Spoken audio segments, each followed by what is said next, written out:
kelompok 2 yang mempresentasikan tugas kami, yaitu yang berjudul memahami periodisasi zaman reformasi. Kami dari kelompok 2 ingin memperkenalkan diri. Yang pertama dari saya, perkenalkan nama saya Rika Maria Pasaribu.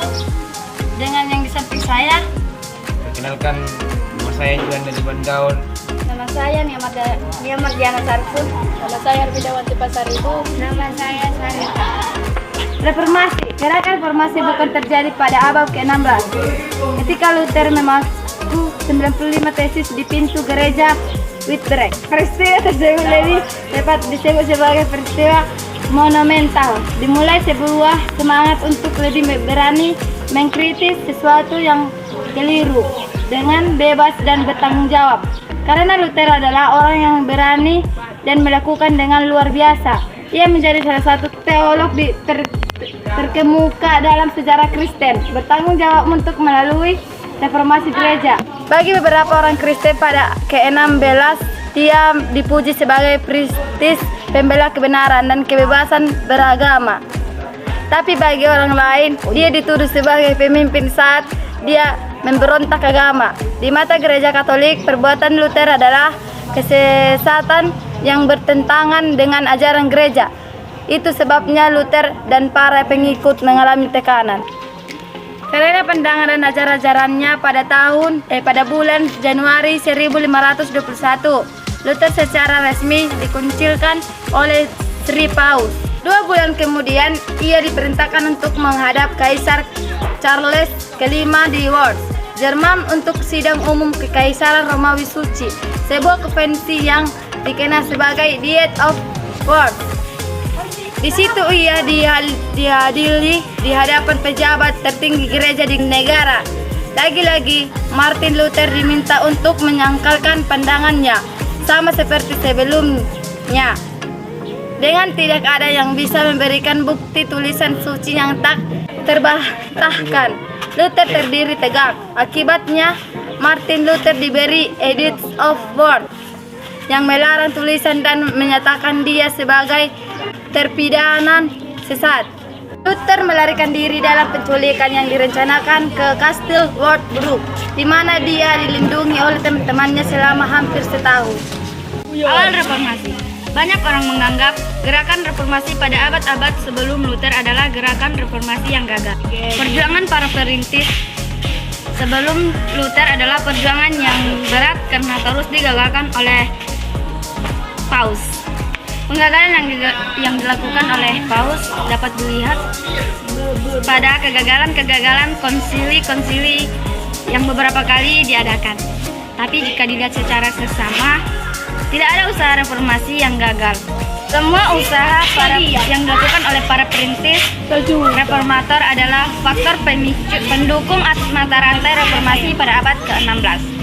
Salah satu perintis atau forerunner reformasi adalah John Wesley.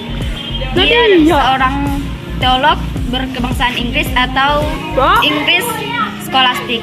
Dia juga seorang doktor yang mengajar di Oxford University sejak tahun 1361. John Wesley adalah seorang teolog yang dekat dengan para penguasa Inggris. Sehingga karena kedekatannya, ia berani menyuruhkan untuk menindak tegas para tokoh-tokoh gereja yang amoral dengan hukum negara. Ia juga berpendapat bahwa gereja, termasuk hukum dan kekayaannya, harus diawasi, diatur, dan dikendalikan oleh negara. Karena kecaman Wesley tersebut dianggap mengganggu gereja oleh pemimpin-pemimpin gereja pada masa itu, Wesley disidang dan dikutuk Paus pada abad 1377. Wesley juga menulis karya tulis yang terkenal, yaitu Examen Theologica. Dalam buku ini, Wesley menentang doktrin transubstansiasi dengan menekankan keadilan spiritual dalam perayaan Ekaristi atau perjamuan kudus. Karena serangannya terhadap doktrin tersebut, Gereja Katolik Roma menyatakan Wesley sesat atau bidat, dan pengikut-pengikut Wesley pun pergi meninggalkannya kecuali Lolat, yaitu pengikut Wesley yang masih setia tetap meneruskan ajarannya dan tetap mengkritisi penyimpangan-penyimpangan yang dilakukan oleh Gereja Katolik Roma. Wesley juga berpendapat bahwa iman tidaklah diperlukan sebagai perantara antara umat Allah dan Allah, karena keseluruhan umat percaya adalah umat pilihan Allah. Karena penyerangan-penyerangan masih dilakukan oleh Wesleyan, Gereja Katolik menyerang Wesleyan dan menghilangkan jabatannya di Oxford. Selain Wesleyan, ada tokoh lain yang menjadi perintis gerakan reformasi, yaitu John Hus. John Hus adalah seorang teolog Bohemia. Ia setuju dengan argumentasi Wesleyan dan ikut menyerang Paus Roma. Hus menekankan peranan Alkitab sebagai otoritas tertinggi dalam gereja dan menyerukan untuk memetakan papeci atau kepausan. Reformasi dan ortodoksi reformasi. Reformasi adalah gerakan pembaharuan ajaran gereja yang terjadi secara fenomenal di Jerman. Seorang biarawan yang bernama Martin Luther dan ortodoks Protestan juga disebut Skotlantisme. Protestan pasti ortodoks yang mendirikan Lutheran dan teologi reformat setelah reformasi abad ke-16. Era ortodoksi reformasi dimulai tak lama setelah kematian Yohanes Calvin pada tahun 1564 dan berakhir sekitar tahun 1700. Ortodoksi Lutheran adalah suatu era dalam sejarah Lutheranisme yang dimulai pada tahun 1580 sejak penulisan Books of Concord dan berakhir pada zaman pencerahan.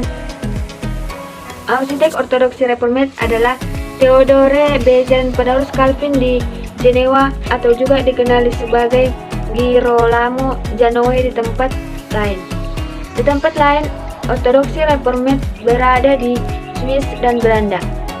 Komunitas reformat Prancis secara resmi menerima kanon-kanon Dort pada tahun 1619. Ortodoksi dalam gereja Protestan pada umumnya dilakukan